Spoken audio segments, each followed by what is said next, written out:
And welcome, ladies and gentlemen, to the ServiceMonster podcast.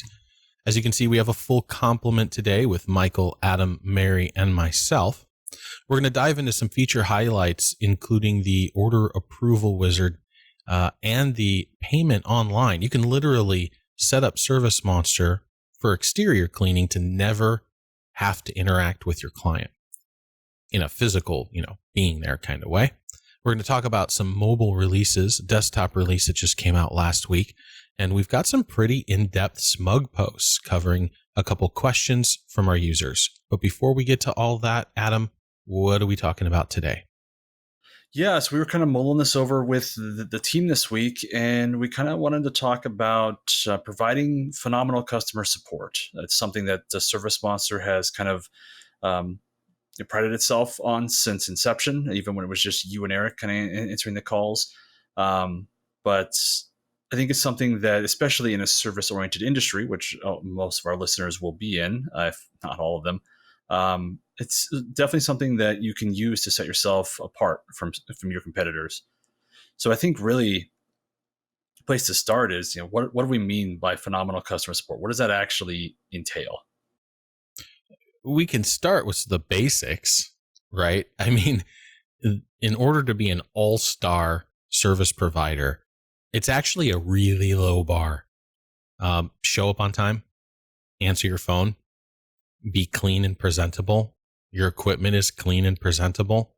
You care about your customers' concerns and you address them as quickly as possible. You admit when things don't go your way and help to make that right by the client. You have honesty, integrity, and you demonstrate that. Some empathy for the client. And, you just cover that list and you will be so far ahead of the competition that adding more to that is just going to be icing on the cake. So really good customer support tackles probably the hardest parts of when things go wrong. It's easy to say you've got great customer support when everything goes right. When you go in and you do the job and they love you and they write a check and then you leave. And we've talked about here not being transactional, making sure that you have good follow-up, that you're re-engaging that client at a later date. But it's really when things go bad that can make all the difference. Now, again, I don't want to underemphasize that list of those basic things. Doing those things will continually set you apart from your client or from your competitors. But when something goes wrong, when you really show that empathy and you take care of their concerns, that's what's really going to make the biggest difference. Now, I'm not saying that you have to kowtow, right? The customer's always right. We know is a trope. That's not true. The customer is not always right. And you have to do what's good for the company. And we've talked about this before. You have to do what's good for your employees. If you have a customer that's truly toxic, you don't want your employees to have to deal with them just because you want to make a buck. But at the same time, knowing that when the company didn't do something quite right, how can you, A, make sure that client's needs are addressed, and B, put things in place to make sure that kind of stuff won't happen again. It's something we spend a lot of time here at ServiceMonster. But man, answering the phone, having a pleasant conversation and engaging them on their needs, not you trying to sell them something, that's a big, big part of the game. Yeah, I think two of the things you pointed out there are just so critically important just in general, face-to-face, human interactions, right? People want to have their thoughts, listened to. I used to work for a big corporate company. We won't talk about it because it's whatever. But they had an acronym, right? And it was really stupid when you're testing things out, what each of these things meant. But the one thing they always focused on was actually listening. You'd be shocked. A lot of, I'll just say conflicts in general with the client, the concerns that they might have. They're not necessarily looking for you to come out and redo the work. In some cases, sure, they might be. But a lot of times they just want to be heard. They want to feel like, you're taking their concerns seriously. And they might just want to make sure that you don't do this in the future, like what Joe was talking about. It's like, listen, I don't need you to come back out here. The floors look great outside of this little area. I can cover that. If you want to give me a credit, that's great, because that'll make me feel like you took care of me, right? But the bigger thing is I want to make sure this doesn't happen in the future, because I want to trust you to come out here. And you might have lost that customer already. You don't necessarily know that. It'll how you handle the situation will probably go a long ways in knowing if you keep them or not. But it's just really understanding what their actual problem is. And on the flip side, sometimes, the whole going above and beyond, we hear that all the time, right? But a lot of times when someone calls and asks a question, like maybe they just have a simple question about the fabric of their rugs or their carpet or whatever, and you could simply just answer that question, right? And the call would be done. Maybe that's all they're looking for, is they just want to have a super quick quote, and they want to have a couple of questions on that particular cleaning surface.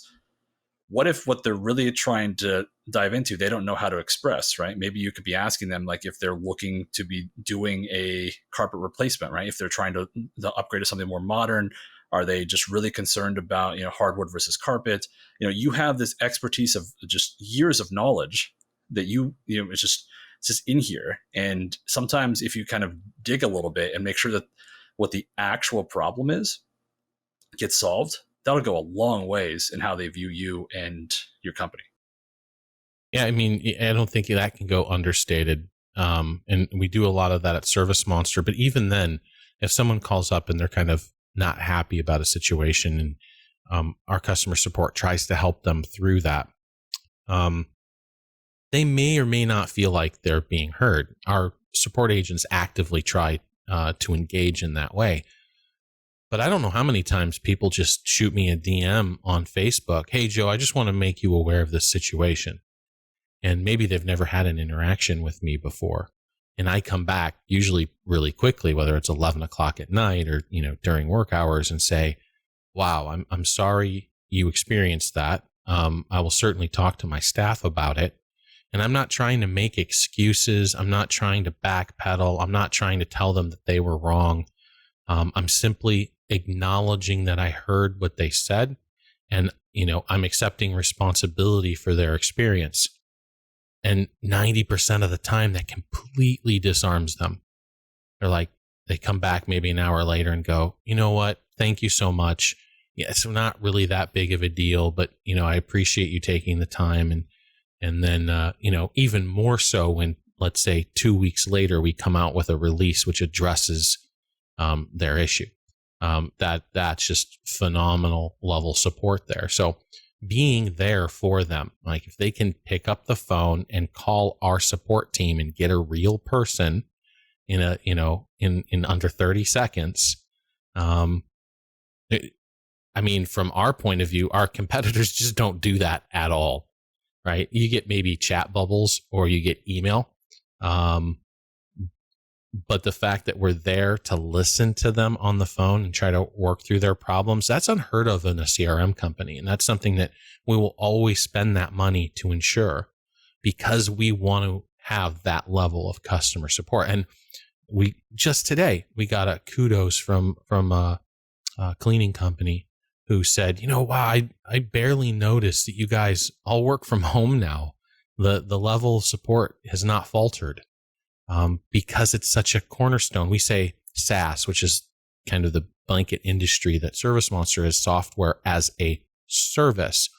Yeah, the software comes first because that's the product, but we take that service part really seriously. And when you do that as a service provider, your service is first, people are going to notice, because your competitors aren't really doing that. Most of them are highly transactional. They just want to get in, do the work, get the paycheck, and get out. They're not too concerned about repeat rate. They're not staying in touch with their clients on any kind of consistent or regular or intentional basis. And it's leaving an opportunity for you to do just that little bit more and really keep them a client for life. And those second, third, and fourth visits are going to be far more profitable than that first one every time. Yeah, I think this really ties into this idea of building that into your culture from the beginning. who you want to be, like how you want to represent yourself as a company, right? Like you always joke about, well, not joke, you always say, Joe, that like, no matter what happens, it all falls on me, essentially. And it's sort of that idea of, if okay, well, I want this to be a part of this culture now, that this is what our customers see that we care about. And it's a lot easier to start doing that from the beginning than it is to grow, maybe even unexpectedly sometimes, hire a bunch of employees quickly, and then later down the road be like, oh, we need to actually, care about these things, because you haven't really instilled that from the beginning. It's going to be a much harder transition. So how did you guys, or what's a good way for kind of an owner to kind of really, I guess, make it clear that this is something that's important moving forward once you're hired? I mean, communication is key, right? Something Michael will continually point out, proper messaging and communication. So when service providers, whether they're software service providers or you're, a cleaning company, from day one, making sure that you make the time to make that important, whether you're wrapping up your day at 4:00, making follow-up phone calls to make sure things went the way your customers expected, or, you're taking the time to answer the phone and really be there if a customer calls up and has an issue, or even pre-sale, right? As an owner operator, it's tough because you're going to be on site some of the times when that phone rings, and you don't necessarily want to divert your attention to your current client to handle somebody who's on the phone. But caring enough to make sure you follow up with everybody as quickly as possible, that's important. And if you're intentional about that, then as you get employees, not only can you speak to that, but you can model that behavior to make sure that your first customer service rep, that your first technician sees you paying attention to that on a regular basis. They know that it's important, and making that a cornerstone of, the review process and the language within your company. I mean, we spend so much time at ServiceMonster talking about how much we care about the client, whether it's driving new product direction, addressing concerns or friction points, or, something internally that we don't have a process for, that a customer either slips through the cracks or something doesn't go quite right. And then we take the time to talk about how we can prevent those kind of things from happening in the future, create SOPs or language or messaging around those things, and then just making it a focal point. So it's more than just the technical work. It's more than just the systems. It's more than just going and doing the work and getting paid. It's really understanding that customer support is a huge part of your business. And if you neglect it, you will fail to thrive. Yeah, I think too, a really key thing I noticed almost from the get-go here compared to other call centers I've either worked at or been involved with, is you want to make sure that your employees are happy. I know that's kind of a general statement that can encompass a lot of different things, right?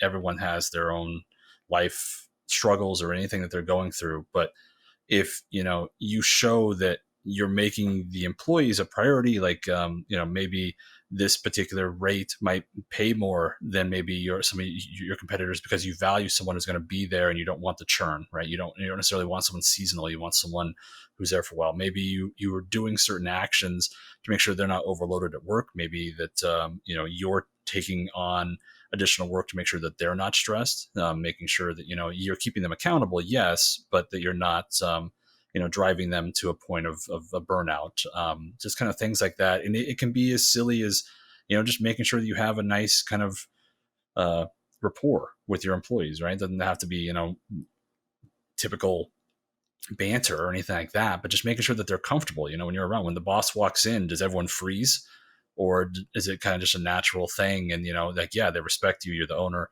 and so forth, but that, they can come and talk to you and they can bring up issues, and things like that go a long ways in how they're going to sound on the phone. Right. So, and being proactive too, like regularly asking people, hey, what roadblocks are in your way? How can we help, clear obstacles? What struggles do you have? I mean, because sometimes it's easy to throw cash at a problem. Maybe a tool is what they need to make their job easier. Maybe it's a process because they're unclear about something. People don't like to operate under a fog of war. So if they know what's expected of them. Now, sometimes you got to throw people in the fire and kind of let them figure their own way through a process. But then you put bumper cars in place, you put the bumpers in place, like on your bowling alley to make sure that, they can carve their own path, but at the same time, you're kind of keeping them within the lane, so to speak. So they're headed in the right direction. And that North Star, right? Again, Simon Sinek, start with why, making sure everybody understands, like, why are we even doing this, right? Is it just to make cash for the company, or are we trying to make people's lives better in some way? Again, ServiceMonster is all about helping these small business owners get grasp and a foothold and control of their business, understanding their numbers and metrics so that they can make the right decisions for the health of the company. Making sure that the end user, those people getting the service from the service provider, have a great experience. So for us, it's pretty easy. But for a service provider, making sure you map that out beyond we're just going to clean the carpets and get paid. We're just going to scrub the windows and get paid. That means a lot. And having that situation set up so that the employees are happy and fulfilled working in that environment, that will then spill over to great customer support. If somebody's pissed off and just angsty all the time and they're answering the phone, that's not somebody that you want typically, having those conversations. And sometimes they'll be angsty because you're the asshat, because you're creating friction in the company that causes unrest. So being mindful of that is really important. Yeah, I think a really interesting point too is that you want to make sure that the why you kind of say, or the actions you create, the processes you create, are not missing the point. It's kind of like we talked about, I don't know if it was last week or a few weeks back, we talked about with commissions. If all you do is portray that, hey, you need to be upselling, because if you upsell, you're going to get this massive commission spike.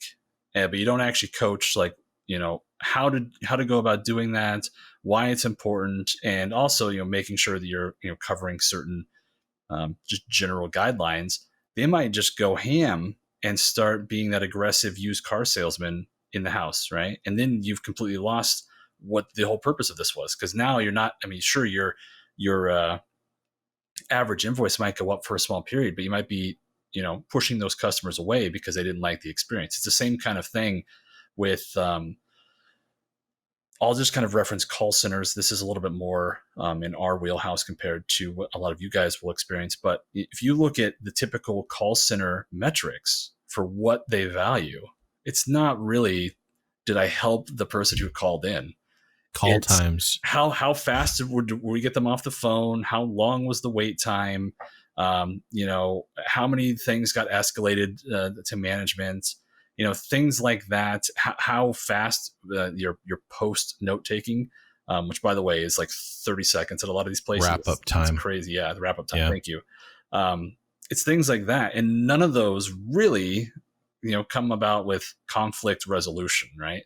If there's escalations, like another example, I'm sure many of you guys are aware of, if you call your cable provider, right? Your Comcast, and they have to send a tech out, right? So stuff like that will be monitored, sure, but it's not the things that really satisfy the end client and not helping them. So make sure that when you set up the kind of these processes, that you keep that in mind, right? You're not just forcing them to make quick calls, because that can have a very negative effect on the other end. So, yeah, and we may touch on best practices. Paying attention to vendors who do customer support really, really well, whether they're a relationship with ServiceMonster or your distributor. It's important to take the good and ditch the bad, because corporate culture is an interesting animal. Sometimes they get it right, and that's what you want to take away. And then a lot of times they get it really, really wrong because they're just crunching the numbers. Before I started ServiceMonster, I had done a lot of technical work with call centers. for years. And yeah, it was those metrics, call time and wrap up time, right? How many calls can you get your agents to comb through a day? And it's just about getting them off the phone. We went polar opposite to that. We said, we're not going to track call times. We want you to engage with the client. We want to give you the room to say, and how's little Jimmy, right? Last time we talked, he was sick. Is everything good at home? Talking about their animals, right? Talking about their business. Business owners love to talk about their business. Giving our agents time to have that relationship with our client makes all the difference in the world. And our call times compared to, and I won't say other CRM companies because they just don't do calls, but other call centers, like cable companies, phone companies, that kind of thing, our call times are still not bad. They may be double, but you're talking about, 5 minutes versus 2.5 minutes. We're not having a long conversation about the barbecue and, talking about every single person that visited and what they ate, right? That's not how those calls go. But when you're being rushed, when they're going through a flow chart, just asking you the questions to get you to do the answers to move you along the conveyor belt. And so I would encourage you to, when you're establishing a relationship with your vendors, picking out the ones that you feel like you have that amazing experience with, and then learning from them, right? Straight up stealing their ideas, how they answer the phone or how polite they are, how they address an email, how long does it take them to get back to you? Anything that doesn't go right, how did they handle it? And using that as a model within your own company to strive for, to make sure you've got at least, a level of service there that approaches somebody that you admire. So, and we get that a lot, wow, I thought I had great customer service until I started working with ServiceMonster. Then I realized I still got some chops to learn. I still got a little bit to go. And so do we. We always do. But being intentional about it is the biggest key, because your customers will sense that and they'll feel that. I think to that point too, not only you're going to learn, just the depth of knowledge you'll get from those companies who present themselves in that way, but it's also going to reflect much more highly on you and your business if the people that you are actively engaging with, and people that maybe you have partnerships with and things of that nature, if that gets back through the grapevine, so to speak, right? If your users are interacting with any of them at all too, the more of that they recognize, the more that they'll realize, okay, this business actually does take a great stand towards these qualities. And so just one more kind of just, note that, hey, this company really does take this seriously. And, you're not going to have some of that negative, press in the future potentially. So. Absolutely. I think there's one thing that we glossed over a little bit when we were going. I love this quote you brought up when we were talking about this, Joe. When you're starting out, kind of a lot of this when you're an owner operator is relatively inexpensive until you maybe get to the point where you're looking at maybe offloading some help with a call center like a Pink Collars or something like that. But like you said, there's some of those just really basic things, your hygiene, just having, a general being on time, having a general kind of just work outfit, uniform, just things like that are relatively inexpensive. And because you're doing this on your own, you don't have to worry about, just the training process, obviously just, the cost of hiring someone and so forth. And you brought up this point, when you're small, present big. When you're big, present small. So you just want to kind of touch on that a little bit, Joe? Yeah, I mean, it's Sun Tzu, right? And so when you're small, having great customer support, answering your phone, following up on your emails, doing what you say you're going to do, that all makes the client feel like you're, a big established company. And it's interesting because as you get bigger, if you're not paying attention to this, they feel that bigness and then it loses touch with the client. But if you have great customer support, you've woven in the fabric of your company, this customer support will then turn back around as your company gets bigger and make it seem smaller, because you are having those one-on-one interactions and you're caring about what they do. So I'm a big fan of Art of War, and it's something that you would consume one paragraph a day. But that's a book that I often suggest people take a look at. Yeah. There's kind of one other thing that you can do too, especially when you're starting out, but this works for everybody.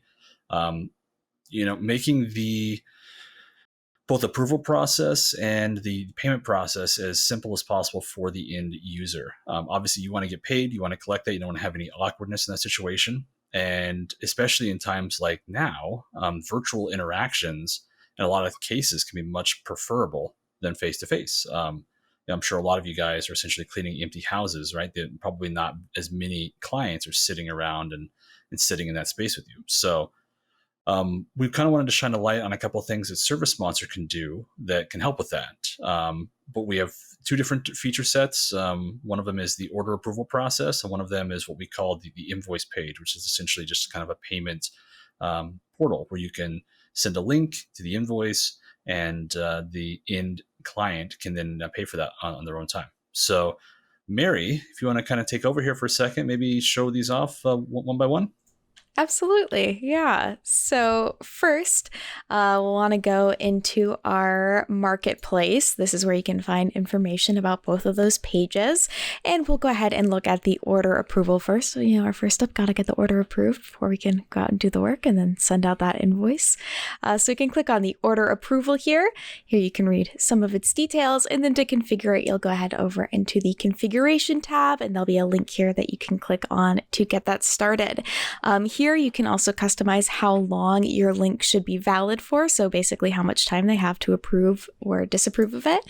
And then it also lets you know here that in order to add this link onto a template, either in a email or a text message, you'll want to use the order approval link merge field. And there is a separate merge field for both of our emails and our SMS templates. So that is something to be aware of.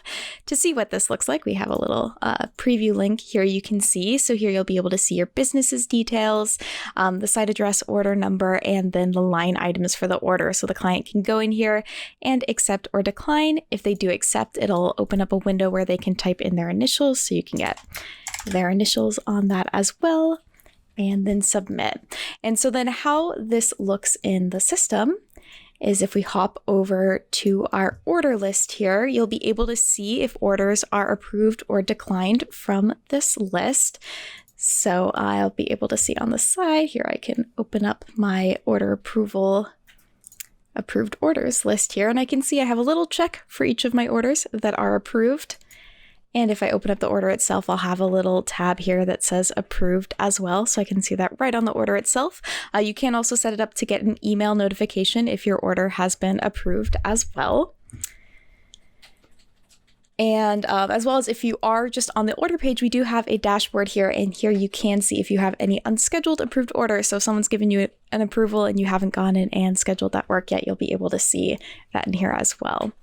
So that is the order approval essentially. And then we do also have the invoice page. So the invoice page allows you to set up a link that you can send out via text or email to your clients that they can use to follow and then send the payment your way. You do have to have integration with Authorize.net or Stripe set up in order to do this though. So keep that in mind.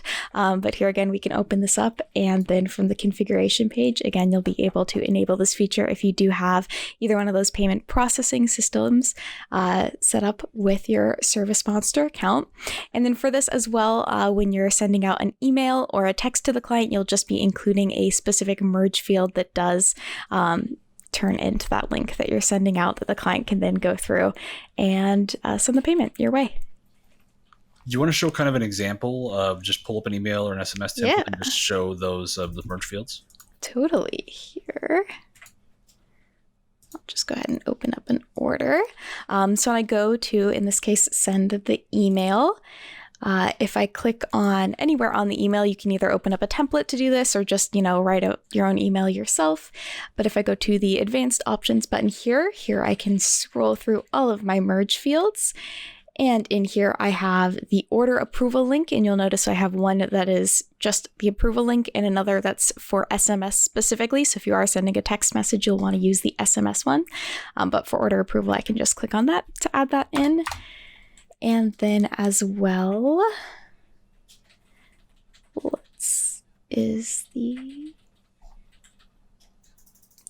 You might not have authorize or strike up here. Yeah, because I don't have the set up on this account. I can't pull the merge field for the payment link. Yeah. Very cool. So yeah, the to reiterate here, this is gonna eventually, save you guys time, energy, effort. Like Joe mentioned, if you're an exterior cleaner, especially, you can kind of go through this whole process virtually. Especially if you guys have something set up, whether you use just flat out something like Zoom to just, schedule meetings with the client to have face-to-face, whether you have like a, dedicated sales software, like maybe ResponsiBid or something to kind of have recorded messages that go out, whatever it might be, you can go through this whole process, show them what you're going to do, send them the quote, they approve, you schedule yourself to get the work done. They're out of the house, right? Or they're in the house and just never interact. You go and you do all the work. Another thing that Joe mentions is you can get, some of the Google satellite images. You can basically estimate, how much work needs to be done, right? Depending on where they are, how much data exists. And then finally, you send that payment link. And again, you've never actually interacted face to face and, you've gotten paid. Very good. Before we wrap up this customer support segment, a while ago, I wrote a little poem called The Service Provider's Motto, and I'd like to share that with you guys. It goes like this: I will answer my phone, show up on time, be smart like a guru, educate my client, manage expectations, be fresh and clean, develop an intentional retention strategy, smile more and be sure to clean my equipment, and if there's a problem, do my best to address it. You do that, and you will be so much farther ahead of your competition that everything else becomes icing. Well said.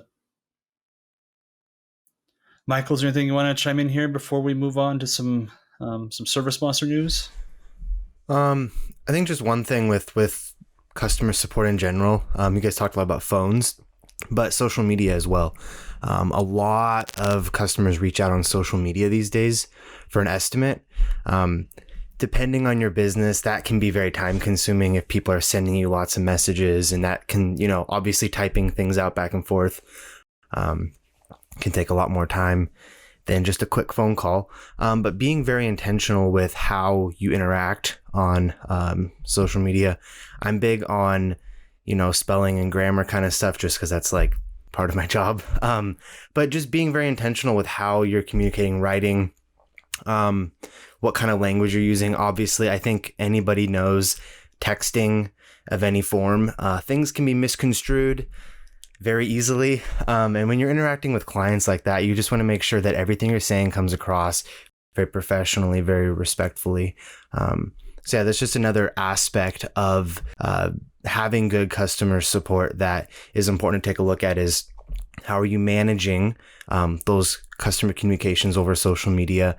And do you have any sort of standards in place? If it's you doing it yourself, obviously it's going to be kind of random throughout the day, probably between jobs or whatever, if you're responding to someone. But if you have an office person who's doing this, you want to make sure that you have those same standards that apply to someone using the phone and having those conversations with someone directly. You want to make sure those same standards apply over any sort of texting or direct messaging on any social media platforms. So yeah, just something else to be aware of with this whole process.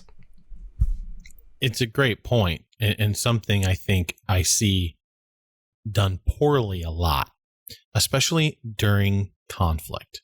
Again, it's really easy when someone shows up on your social media profile, Facebook or Instagram, and says, "Man, I love you guys." Well, that's easy to come back with a "we appreciate you" smiley face heart emoji. Like, that's easy. What's hard is when somebody goes and leaves a 1-star review and is a complete, whether they're a jerk or they have a valid case, it's almost irrelevant, because it's your response that is going to be codified and placed on the internet, which has an infinite memory. And so, it's easy to get emotional, especially owner operators, when they see something that they don't agree with. They get all pissed off, and then, man, those thumbs start going. That is a bad indicator that you should maybe not be making posts right then. Cool off, come back and approach it. And I've said this many times. Sometimes when you deal with somebody unreasonable in public, in a reasonable way, it gives you an opportunity to showcase how your company has empathy and how they handle difficult situations. I see those as opportunities for ServiceMonster to demonstrate what we're all about. And somebody will go back and read through that 6 weeks later and see somebody being a little bit of a buffoon, but you come back with elegant and empathetic responses. Whether or not the problem's solved for that individual, I think about it like this. In situations like that, especially if you're playing with somebody willfully ignorant and it's a losing game, you're not playing for them. You're not trying to win their affection. You're not trying to win their confidence back. You're playing for the audience. You're playing for the people who will come back and read it later. And if you have that mindset when you go and respond, then you will have a better shot of approaching it in a way that makes sense and will better your business. Well said, guys, both of you. I think the one little thing that I would add too, which Joe kind of alluded to, is you don't want to just be deleting those out. If there's something that is just completely, inflammatory, and it's better for everyone involved to just not have that than make your reply and get it removed from whatever your review platform is. But users in clients would much rather see those occasional blips and see like what steps you took to resolve that, because nobody's perfect. Like literally nobody. Every quality company on earth has had missteps. People have bad days. It's just sort of one of those things that happens. And I know for a fact myself, the vast majority of my friend groups, we are very wary when you see something like, there's 400 reviews and they're all 5-star with almost zero substance, which you can just tell that the company most likely went through, deleted a whole bunch of 1, 2, and 3-star reviews and had, general fake profiles set up and, tried to get their rating up. It's very obvious, even if you think you're doing it well. So, yeah, I mean, companies will, and there's vendors in the cleaning industry who pay for this kind of stuff, who pay for false reviews, who pay for false follows, just for the numbers, which is always, it never made any sense to me. We know how big the industry is. You have a video that's got 500 views on it inside of the carpet cleaning industry, and that's a pretty big chunk of views. You don't have to pretend that you got 50,000 views on an RX-20 video. Everyone knows there's not 50,000 cleaners in the US, and that the average person doesn't give a crap about an RX-20. And so you got to be careful. And you certainly don't want to do it.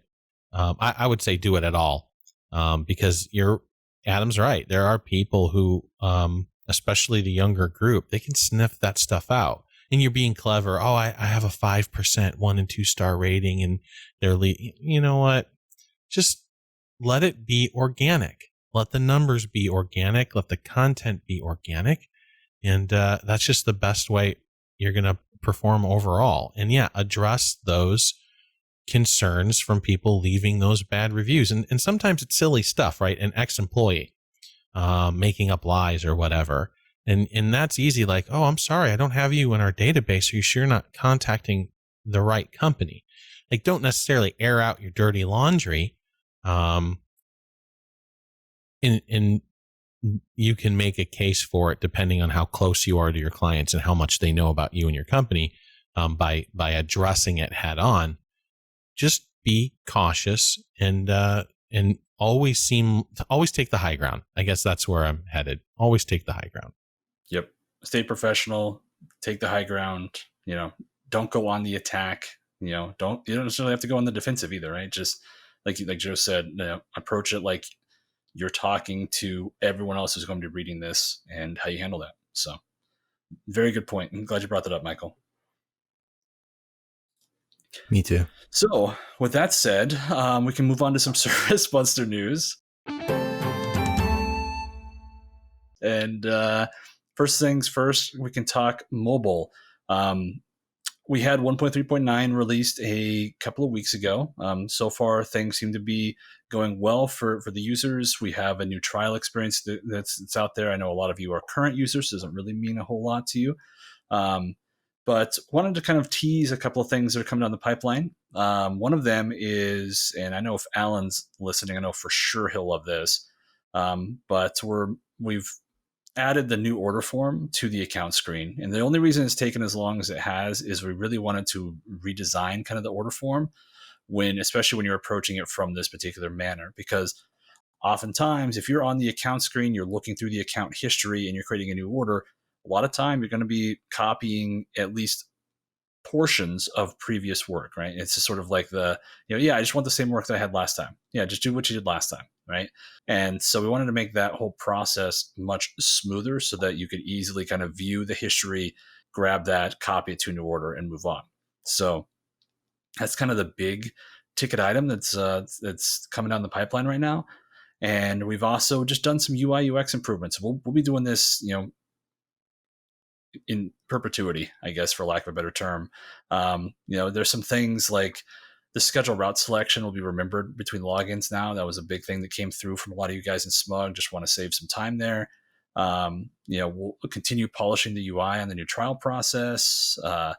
The recurring appointment reminders will now show on the schedule so that, if you're an admin, manager level, super technician level user, you can see that on any of the routes.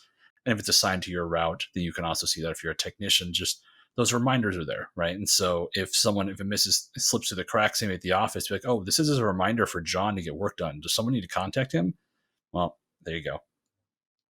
And then there's just the plethora of just kind of small things that'll be kind of added to that. There's some other kind of, I guess, behind the scenes things we don't want to talk about too much right now. But Joe has hinted, we have discussed this in the past, there is some work going on the tablet schedule as well. So no release date for that yet. I don't want to get you guys too excited too fast, but there are some really cool things coming down the pipeline. So on desktop, we've had a few minor releases in the last week and a half, just trying to address some issues and also just kind of some cleanup that one of our devs was able to make to the dark theme. The big thing is, we mentioned this on the last podcast, but the dark theme schedule version 2.0 and the drip campaign screen, those have finally been polished and are themable now. So the dark theme will look much improved on both of those screens. And so any of you who are dark theme users should have noticed that as a drastic improvement. We also had a final attempt at addressing the login screen issue that a lot of you have been running into, where there's a gray screen when you first kind of go to the login screen. And refreshing sometimes wouldn't help. The easiest way would be to minimize and maximize the window to redraw it. And obviously, it's not the worst thing in the world, but it is super annoying when you're trying to log in and you got to refresh every time, right? So we've been attempting multiple fixes at that. We're also looking at just redoing the whole login process. But luckily, this last fix seems to have addressed the issue.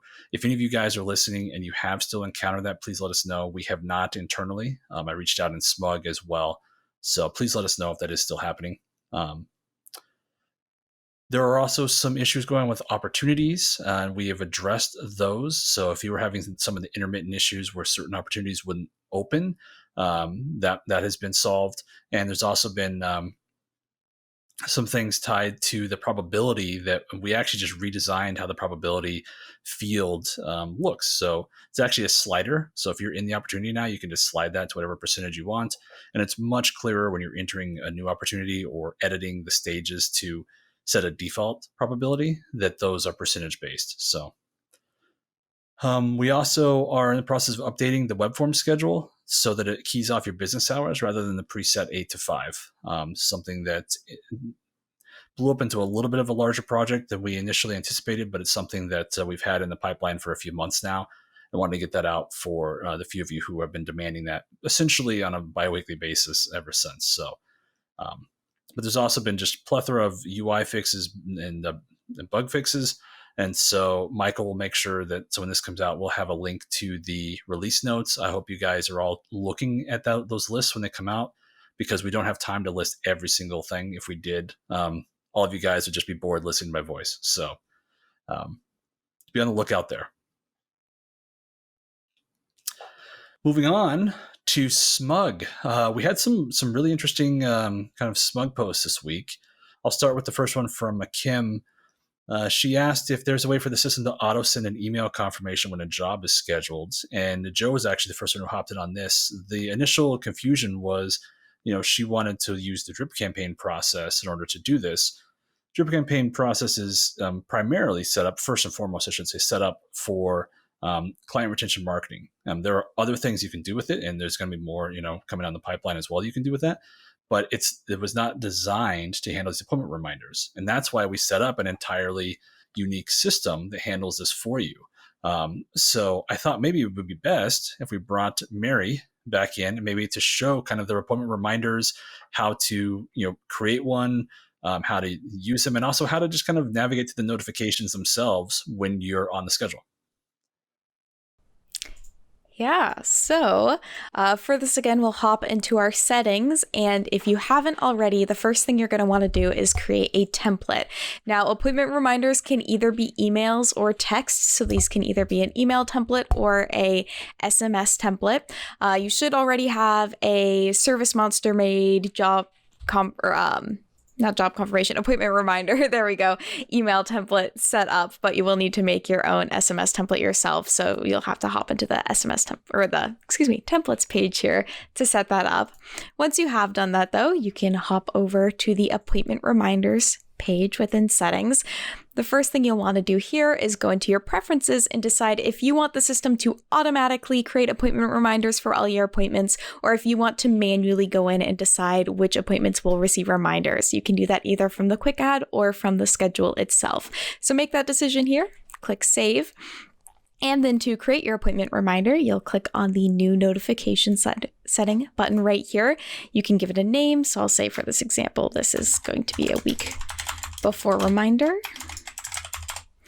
And then you'll choose what it is that you want to send and when. So I can pick between, again, email or text message. I'll say this will be a text. And then it will be 7 days before my appointment. You can also set these up to send after the appointment. So you can set up like an automated thank you text or something that'll send out after your appointment. Then I'll choose what time it will send at. Either it can pick one time this will always go out at, so say this will always go out at 8 a.m., or I can pick for it to go out at the appointment time. Then I'll choose who can receive this, so if it's going to be all customers, just residential, or just commercial. And then lastly, I'll pick the template that I want to use, so I can find one of my week before reminder templates here, and click save. So now that I've done that, if I do have it set up in my preferences for these to automatically send out to my customers, then any appointments that are made after I have set up this notification will automatically receive those reminders. If I have it set up in my preferences that I want to manually assign these, or if I created any appointments before I set up this reminder in the system, I will need to manually go in and assign these reminders. So to do that from the schedule, for example, here, we can hop on to the schedule and open up a appointment's details. We can either do this by double clicking on the appointment, or if you right click on it, you can go right to edit notifications here. Here, you'll be able to choose if you want to turn on or off appointment reminders, what email and text or phone number those will go to. And here you'll be able to see all of the reminders they could receive.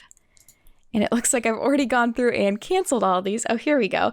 You can go through and cancel these as well right from here. So if you don't want anyone receiving any specific reminder, you can turn that off by clicking the X next to it.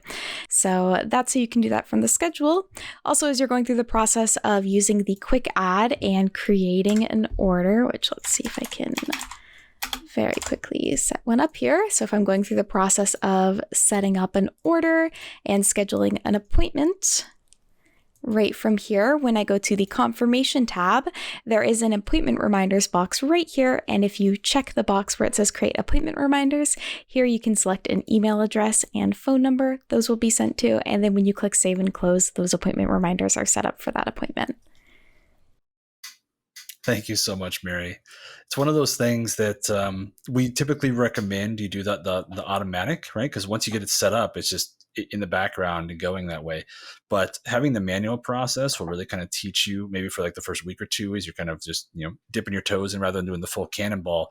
It'll teach you A, how to edit those, and then B, how everything's going to be set up for you and how they are received by the client. So. And those are all automated, right? And so there's so many purposes that you could use for this, whether that's in a reminder or confirmation. And at the end of that quick add, you have the ability to send a text or email confirmation as well. And so the confirmation is great because as soon as you schedule something, they get an email. They feel like they have some sort of receipt for the job that was scheduled. With that, you can do all kinds of great things. Maybe, and I would suggest maybe a link instead of an attached document, just because attached documents might have a tendency to get filtered by spam and so forth. But if you have a link which goes to a page which talks about prep, like what can you do for us before we get there? Are you moving furniture? Or, are things need to be cleaned up? Do you have a checklist, especially COVID now? Here's some safety guidelines that you might want to read about. This is a great way to get the client engaged in their own service.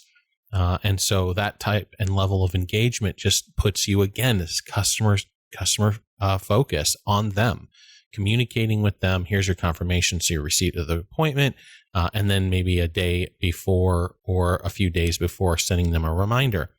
Here's a dirty little secret. And Mary touched on it very briefly. You can also use these as email and text drips for future reminders about new appointments.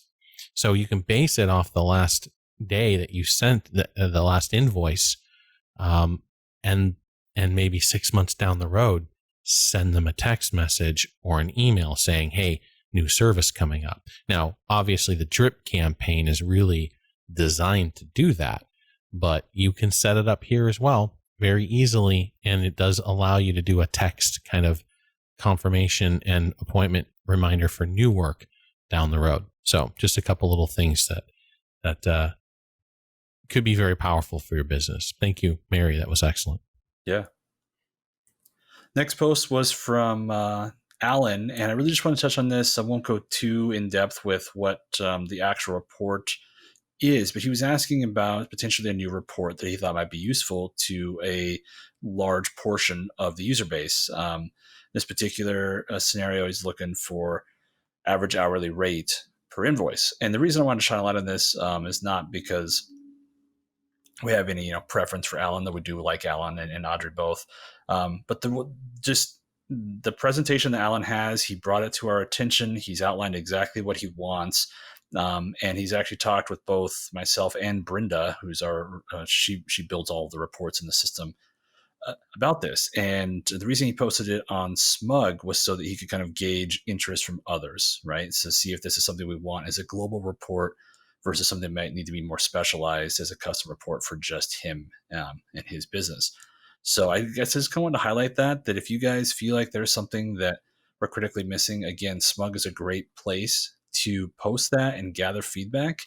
Just make sure that you're super detailed and, kind of the expectations are set that, this isn't going to happen the next day. Doesn't mean that we don't prioritize it and it's not important to us. So always a big shout out to Alan or any of you guys who post things like this, because we always want to be looking and finding those things that are going to generate value for all of you. So This next post, Mary actually already covered, which is perfect. Which I want to drive attention again. Kim had asked, when a customer approves an estimate, I know it emails the office, but does it show on the SM dashboard anywhere or something easily seen by our sales team, or a notification of some kind? So I mentioned the email. Mary showed where the email process is in the configuration there. But also, why don't you just hop over really quick to Mary here and show again that on the main orders screen, there is a dashboard. It's called the in progress dashboard. There's an unscheduled approved orders section here. And so this whole section, the whole purpose for this is at any time you can hop in here and see, oh, I've got 2 unscheduled approved orders. That means that they came in, I haven't scheduled any work or haven't scheduled the appointment to go do the actual work. So you can always use that dashboard to kind of springboard that process. Finally, we have a post from Andy, and I'll take some kudos here because I actually was the one who resolved the issue.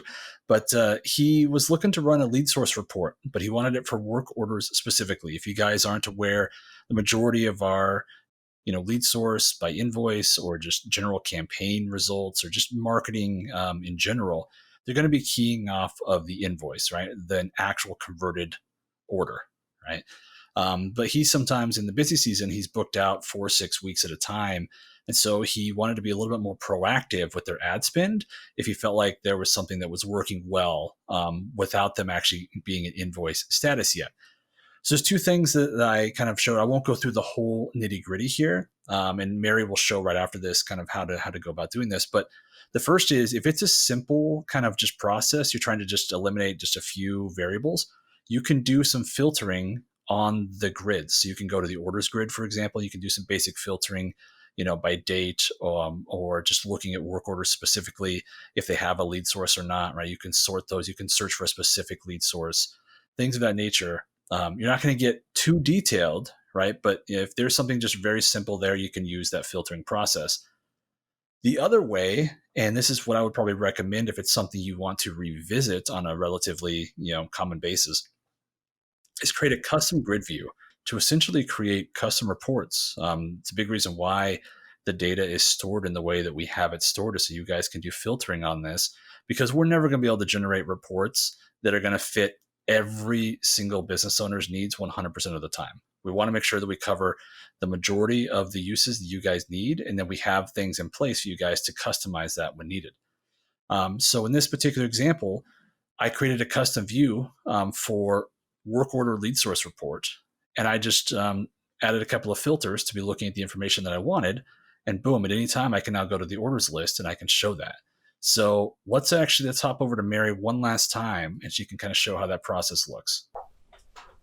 Yeah, so I am here on the order page. I can get here by clicking on orders and then the order list. Right now I'm looking at my approved orders, but to make a new custom view, we can click on the plus button right here next to the drop-down menu. And here I can add in its name. So I'll say for our example, this is our work order lead source report. And then here we can add in our conditions or rules that need to be met. So the first one here will be order type.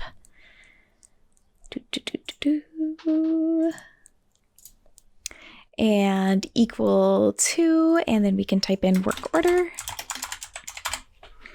Then we can add in another condition for when it was created. Date created, and that's going to be between 0 and 31 days for this example. And then lastly, we'll add an order lead source.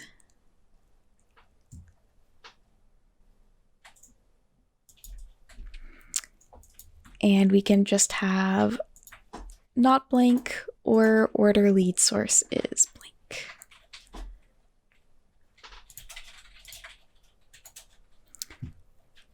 There's a little typo there. You had date completed instead of date created. Thank you.